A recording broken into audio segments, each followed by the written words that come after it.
பாஜக அதிக பெரும்பான்மை பெற்று மூன்றாவது முறையாக நரேந்திர மோடி பிரதமராக பதவியேற்பார் என்று முன்னாள் முதலமைச்சர் ஓ பன்னீர்செல்வம் நம்பிக்கை தெரிவித்துள்ளார்.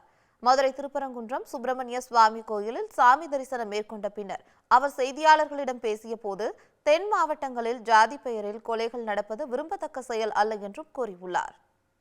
இந்திய திருநாட்டை யார் ஆள வேண்டும் என்று நடைபெறுகின்ற நாடாளுமன்ற பொதுத் தேர்தலில் பாரதிய ஜனதா கட்சி அறுதி பெரும்பான்மை பெற்று மீண்டும் மாண்புமிகு பாரத பிரதமர் அவர்கள் மூன்றாம் முறையாக பாரத பிரதமர் அவர்கள் பதவியேற்பார் என்பதை தெரிவித்துள்ளார். சார், இந்த மஞ்சளா தேயிலை தோட்டம் குறித்து ஒரு அறிவிப்பு வெளியிட்டிருக்கீங்க. தமிழ்நாடு அரசு அப்படி தமிழ்நாடு அரசு நடக்கலன்னா அடுத்த முறை அடுத்த நடவடிக்கை என்ன? அதிலிருந்து அங்கு வேலை பார்க்கின்ற 5